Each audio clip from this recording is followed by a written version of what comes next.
اللہ کے ولیوں نے اپنی کتابوں میں ایک بات لکھی ہے، ہم نے جب بھی اس دعا کو پڑھا اللہ پاک جل شانہ نے اسے فوری عطا فرمایا، اللہ نے آج تک اس دعا کے مانگے کا رد نہیں فرمایا۔ ایک واقعہ ہے حضرت علی کرم اللہ وجہہ کا۔ حضرت علی ایک سفر میں، تجارت کے سفر میں تشریف لے گئے، سفر تجارت میں آپ تشریف لے گئے۔ جب وہاں آپ تشریف لے گئے تو دیکھا ایک شخص ہے جھونپڑی، اس میں سے کرہانے کی آواز آ رہی ہے۔ آپ اندر تشریف لے گئے تو صاحب خانہ نے اندر سے آواز دی، جو بھی صاحب آ رہے ہیں اجازت سے آئیں۔ سمجھ گئے اندر مستورات ہیں۔ وہ صاحب باہر تشریف لے آئے تو پوچھا کیا ہوا، کرہانے کی آواز کیا ہے؟ کہا میری بیٹی ہے، جنگل میں لکڑیاں لینے گئی، اس کے اوپر ایک درخت گر گیا کاٹتے کاٹتے، اور اس کی وجہ سے اس کی کمر ٹوٹ گئی ہے، اب یہ بستر پہ پڑی ہے، اب یہ بیچاری تکلیفوں اور دکھوں میں۔ آپ نے فرمایا کوئی مسئلہ نہیں، میں ایک عمل کرتا ہوں، تو ایسا کر صرف اس کا کپڑا لے آ۔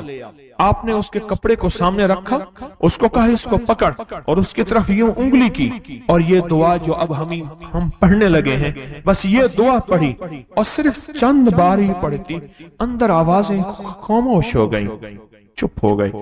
آپ نے فرمایا پوچھو جا کے۔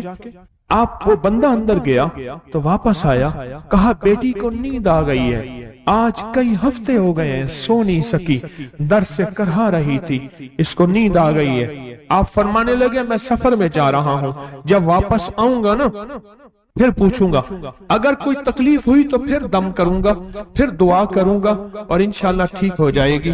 آپ چلے گئے، آگے تشریف لے گئے تو آپ کے ہم سفر تھے، ان کی سواریاں تھیں، ان میں سے ایک گھوڑا تھا جس گھوڑے کو ٹھوکر لگی، چوٹ لگی، اس کے اگلے پاؤں کی ہڈی گھٹنا باہر نکل گیا، وہ ایک طرف ہو کے بیٹھ گیا، اس کا گھوڑا چل نہیں سکتا تھا۔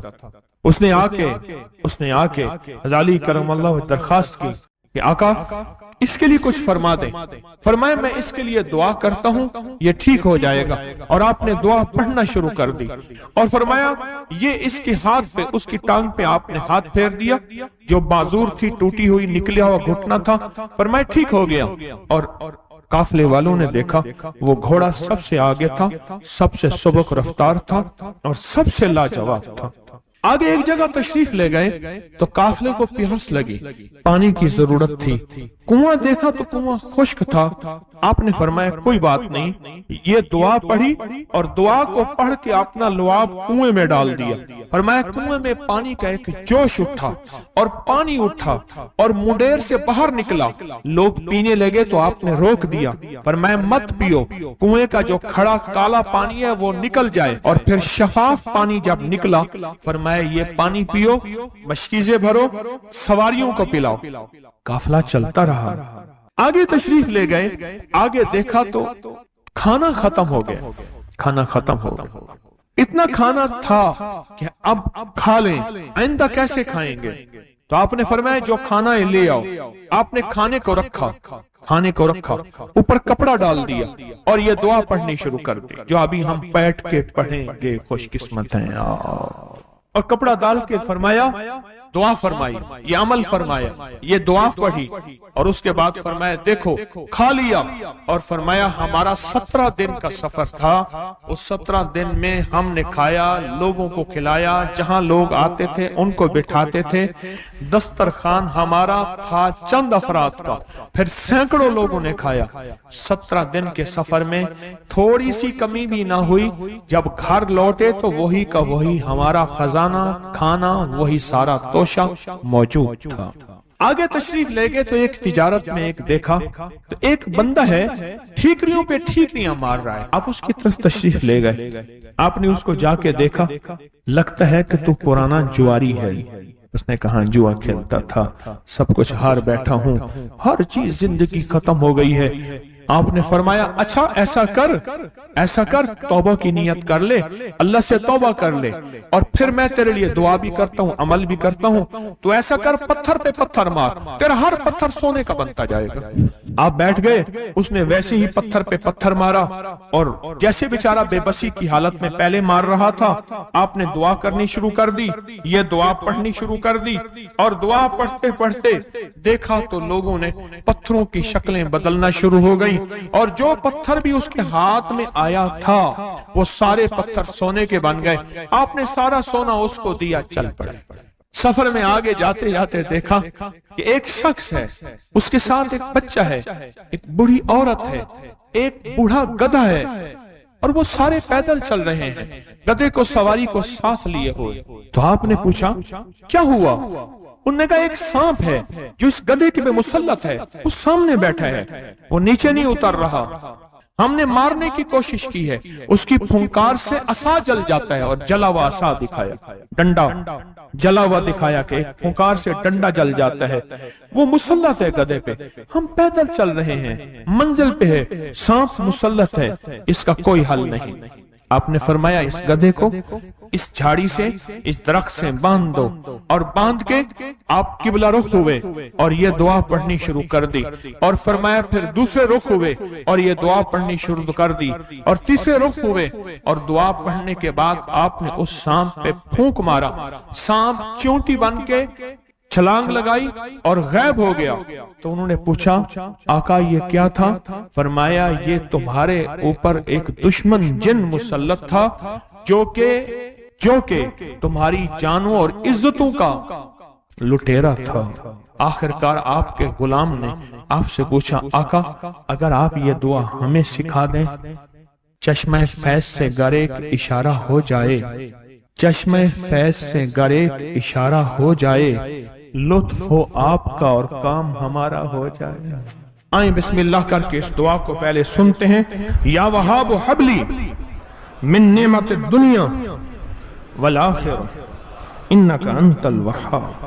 اللہ کے ولیوں نے اپنی کتابوں میں ایک بات لکھی ہے، ہم نے جب بھی اس دعا کو پڑھا اللہ پاک جل شانہ نے اسے فوری عطا فرمایا، ورنہ اس کی نسبت عطا فرمائی، اور ورنہ چند لمحوں میں عطا فرمایا، ورنہ چند دنوں میں۔ اللہ نے آج تک اس دعا کے مانگے کا رد نہیں فرمایا۔ رزق کی وسعت کے لیے جو میں بتاتا ہوں کہ بندہ ہے 129 دن اور 129 دفعہ سورۃ کوثر پڑھ اور پھر آنکھوں سے رب کی طاقت کے جلوے دیکھ۔ 129 دن اور 129 بار آپ بتائیں جو یہ پڑھتے ہیں 129 بار سورۃ کوثر کتنا وقت لگتا ہے؟ صحیح بتائیں، اگر نہیں پڑھتے نہ بتانا۔ 10 منٹ کی آواز بھی ہے، 7-8 منٹ کی آواز بھی ہے، 15 منٹ کی آواز بھی ہے، ہم 15 منٹ لے لیتے ہیں، 15 منٹ لے لیتے۔ کیا روزانہ کے 15 منٹ ہمارے لیے مشکل ہے؟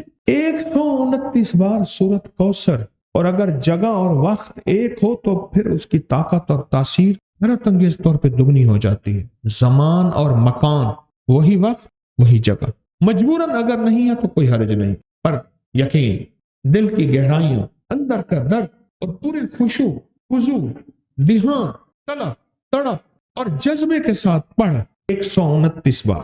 اصل میں یہ 129 کا جو عدد ہے نا، لفظ لطیف کا عدد ہے، یا لطیف ہو نا، لطیف، 129 بار اور 129 دن۔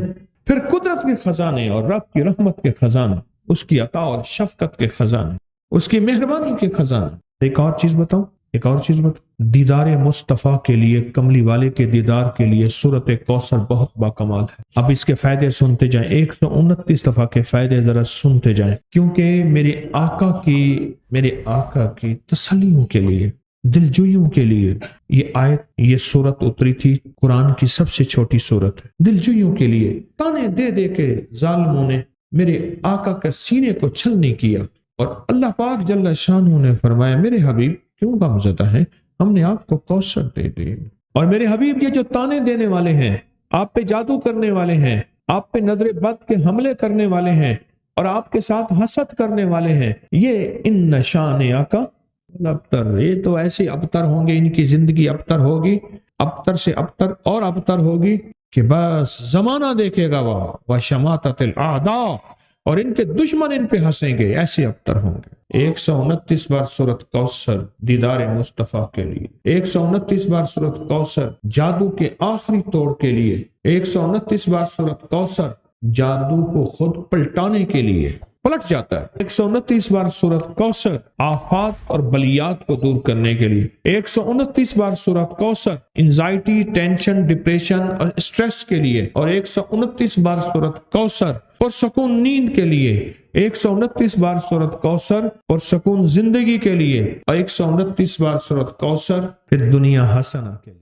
وہ طاقتور چیز ہے جو 7 نسلوں کو کھلاتی بھی ہے، پلاتی بھی ہے، سکون کی نیند سلاتی بھی ہے، اچھا لباس پہناتی بھی ہے، عزتوں کے تاج سر پہ رکھواتی بھی ہے۔ نوری لقمہ اپنی زندگی کی ضرورت بنا لے، پھر کیا ہوگا؟ سورۃ فاتحہ کی آیات 7 ہیں۔ اللہ 7 آسمان اور 7 زمین کی جتنی بھی برکات ہیں، برکات من السماوات والارض، اللہ 7 آسمان اور 7 زمین کی ساری برکات اس کو عطا کر دے گا، اور لوگوں کو پتہ ہی نہیں ہوگا کہ یہ بندہ کتنا مالدار ہے، روحانیت کی طاقت اور روحانیت میں کتنا آگے ہے، کوئی پہچان بھی نہیں سکے گا کہ روحانیت میں یہ بندہ کتنا آگے ہے اور کتنا آگے سے آگے بڑھ گیا ہے، کسی کو علم بھی نہیں ہوگا۔ نوری لقمہ اپنی زندگی کی مجبوری بنا لے، اور نوری لقمہ اپنی زندگی کی ضرورت بنا لے، پھر دیکھیں کمالات۔ کیوں؟ فرمائے جو سارے قرآن میں ہے، جو سارے قرآن میں ہے، جو سارے قرآن میں ہے، آنکھیں کھل جائیں۔ یہ سورۃ فاتحہ نماز کھانے کے دوران پڑھنے والا یہ اہل نظر میں ہے، اس کی نظر وسیع ہو جاتی ہے، یہ اہل کشف ہوتے ہیں، ان کی دل کی آنکھیں کھل جاتی ہیں، یہ فرشتوں کو دیکھتے ہیں، یہ انسانوں کے دلوں میں جھانک لیتے ہیں، یہ کائنات کے راز پڑھ لیتے ہیں، کائنات کے راز پڑھ لیتے ہیں۔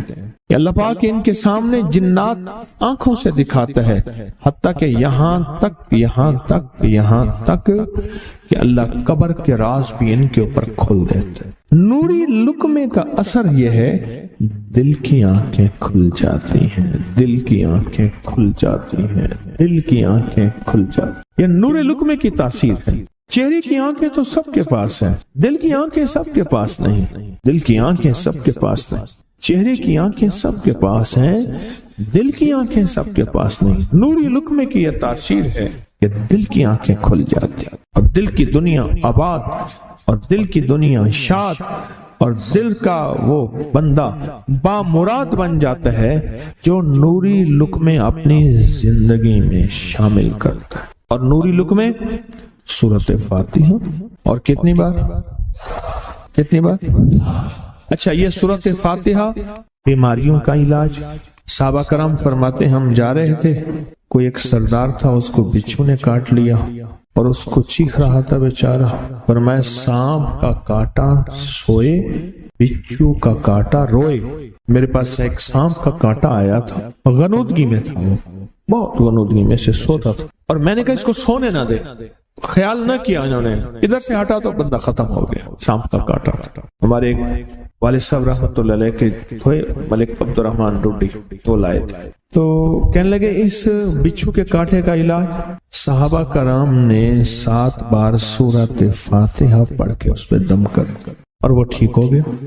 فرمایا جب سورۃ فاتحہ عرشوں سے زمین پہ آئی، نازل ہوئی، ایک گونج اٹھی، ایک آواز آئی، فرمایا اللہ سے آج وہ چیز زمانے پہ زمین پہ نازل کی ہے جو اس سے پہلے کبھی آئی نہیں تھی، اور جو اس کے بعد کبھی آئے گی نہیں۔ اس سے پہلے کبھی آئی نہیں تھی، اس کے بعد کبھی آئے گی۔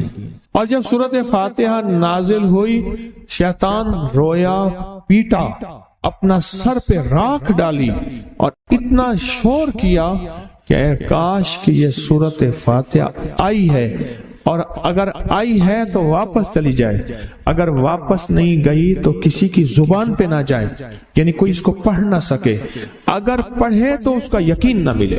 یقین سے پڑھنے والے کی دنیا بھی، آخرت بھی، رزق بھی، عزت بھی، صحت بھی، تونگری بھی، بادشاہت بھی، خوشیاں خوشحالیاں بھی یقین سے پڑھنے والے کو ملتی ہیں۔ اور اس لیے آج بھی شیطان سورۃ فاتحہ سے لرزتا ہے کہ سورۃ فاتحہ پڑھنے سے جنات اور شیاطین ایسے دور ہوتے ہیں، ایسے کہ میلوں دور چلے جاتے ہیں، اور اس بندے سے خوف زدہ ہوتے ہیں جو سورۃ فاتحہ پڑھتا ہے۔ کھانے کے دوران اس کی حکمت کیا ہے؟ انسان کھانے کے دوران مشغول ہوتا ہے، کھانے کی لذتوں میں کھویا ہوا ہوتا ہے، اور اگر بھوک بہت زیادہ ہو بھوک بہت زیادہ ہو تو پھر تو ہوش نہیں ہوتا، پھر ہوش ہی نہیں ہوتا اگر بھوک بہت زیادہ ہو۔ اب اسی دوران جس طرح سنے غور سے، بڑی میں عجیب بات بتا رہا ہوں، حضرت امام جعفر صادق سلام اللہ رضوان اللہ تعالی علیہ مجمعین اللہ کے ولی تھے، ولایت کے تاجدار تھے، سرداروں کے سردار تھے، اولیاء کے سردار تھے۔ میں بازار میں جاتے تھے، جا کے پھر واپس آ جاتے تھے، پھر جاتے کچھ نہیں خریدتے تھے۔ کسی نے پوچھا اب کیوں جاتے ہیں؟ فرمایا 2 وعدے لینے، کیا؟ میں جا کے بازار میں ہر بندے کو سلام کرتا ہوں، وہ سلام کا جواب دیتے ہیں، اور کیا پتا کسی کے سلام کا جواب ایسا ہو جو اللہ کے ہاں مقبول بھی ہو، محبوب بھی ہو۔ اور پھر فرمایا بازار میں جاتا ہوں اور جا کے بازار میں جاتا ہوں اور جا کے بازار کی دعا پڑھتا ہوں۔ فرمایا جو چوتھا کلمہ گھر میں پڑھے گا اس کو 10 نیکیاں ملیں گی، اور جو بازار میں پڑھے گا کتنے نیکیاں ملیں گی؟ 10 لاکھ نیکیاں ملیں گی۔ فرمایا میں 10 لاکھ نیکیاں کمانے کے لیے جاتا ہوں۔ آل رسول کی محبتیں، عبادتوں کا حرص دیکھیں، ہمیں مال کا حرص، انہیں اعمال کا حرص۔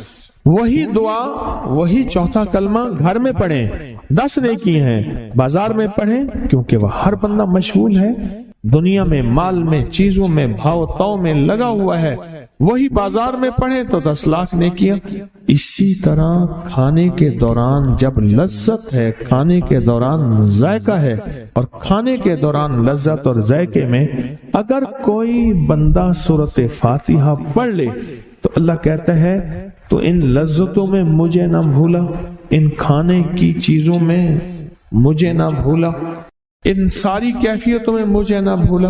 اللہ خوش ہوتا ہے، اور پھر اللہ جل شانہ اسے 7 آسمان اور 7 زمین کی برکتیں حوالے کر دیتا ہے، اور جس کے پاس 7 آسمان 7 زمین کی برکتیں ہوں، یہ ساری عبادتیں کھانے کے دوران کوئی معنی نہیں رکھتی، پھر ایسی سمیٹ کے اللہ کائنات کو اسے دے دیتا ہے۔ نوری لقمے کی تلاش کریں، نوری لقمہ زندگی میں لے آئیں، بڑی خوشحال زندگی گزرے گی، بہت لاجواب زندگی گزرے گی۔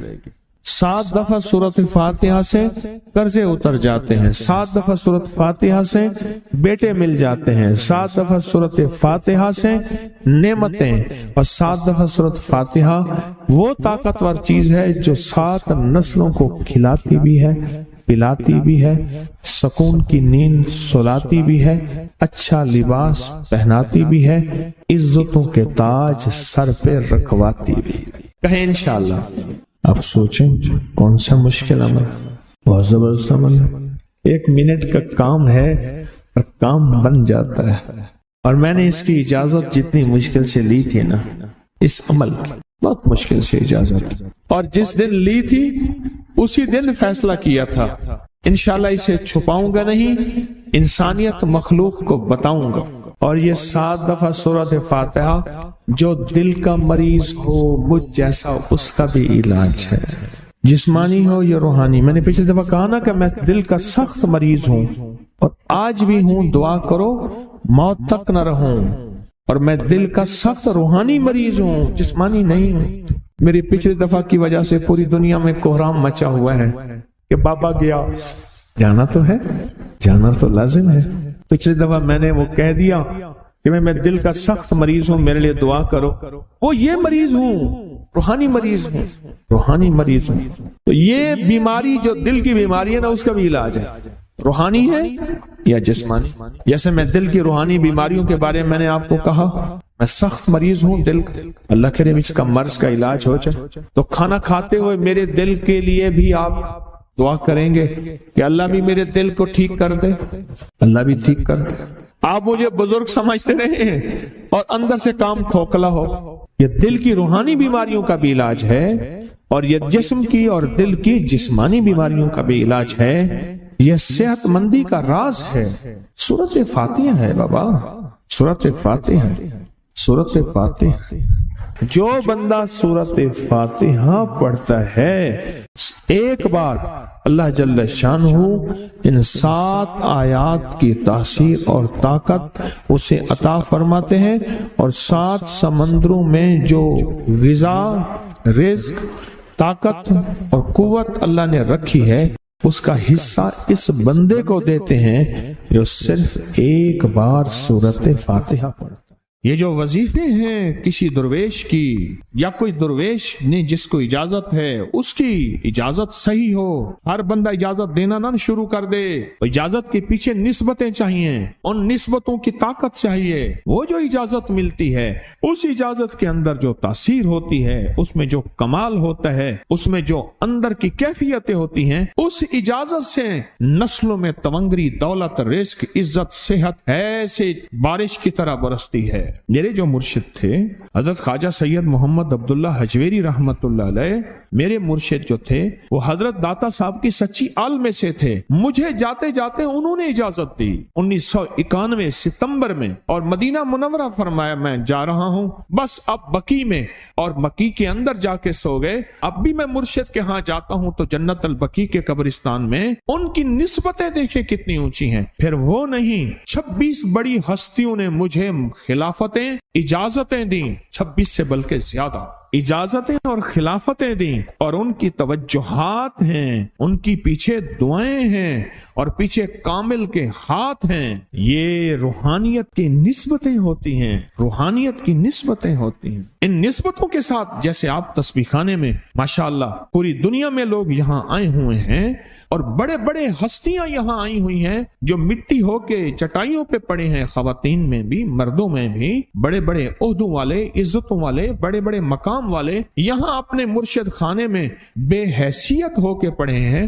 جو بے حیثیت ہو کے آتا ہے اللہ اس کو عزت اور مقام اور حیثیت دے۔ کہنے لگا میں نے نا حمزات کو قابو کرنے کے لیے میں نے ایک عمل کیا۔ عمل یہ تھا کہ ایک بڑا سا تھال لے لیں، جیسے یہ گارے اور مٹی میں تھال ہوتے ہیں، اس کا چراغ بنا لیں، اس میں 10 کلو تیل ڈالیں اور بڑی ساری بتی ہو، ٹھیک، اس کی بتی جلائیں۔ 10 کلو تیل جلنا ہے، یہ سارا کتنا تیل جلنا ہے، اس کی بتی میں، اس کی لو میں دیکھنا ہے، اور پھر بیٹھنا اس انداز سے ہے کہ میرا سایہ ہو، اور پھر میں اپنے سائے کو بھی دیکھوں، لو کو بھی دیکھوں، اور اس کے بعد یہ وظیفہ پڑھنا ہے۔ 40 دن میں یہ 10 کلو تیل جل جاتا ہے، دن رات بیٹھنا ہے اور اس کو پڑھنا ہے۔ 30 دن جب گزرے تھے، 30 دن گزرنے کے بعد اس کو نقشے نظر آنا شروع ہوئے۔ نقشے یہ نظر آنا شروع ہوئے کہ گھر ہے، بچے ہیں، کھیل رہے ہیں، اماں بیٹھی ہے، آپس میں بچے کو لڑ بھی رہے ہیں، کھا بھی رہے ہیں، پی بھی رہے ہیں۔ اس نے ادھر سے توجہ ہٹائی۔ مرشد نے فرمایا تھا کہ دیکھ میری نگرانی میں عمل کر رہا، نقشے نظر آئیں گے، کسی نقشے میں نہ توجہ کرنا نہ خوف کرنا،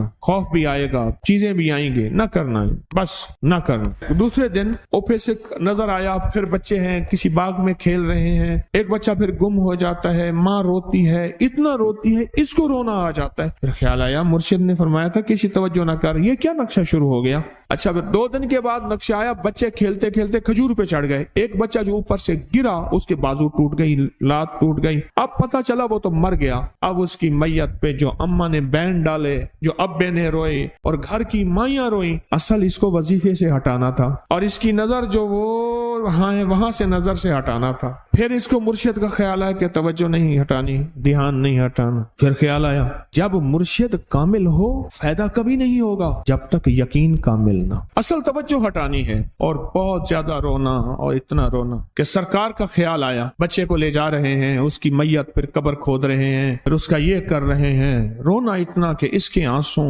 رونے کی کوئی کیفیت تھی مائیوں کی۔ 2 دن ابھی رہتے تھے 40 دن میں سے، تو پھر وہی گھر نظر آیا، بچے کھیل رہے ہیں، شوہر آیا، اس نے آ کے کہا مجھے روٹی دو۔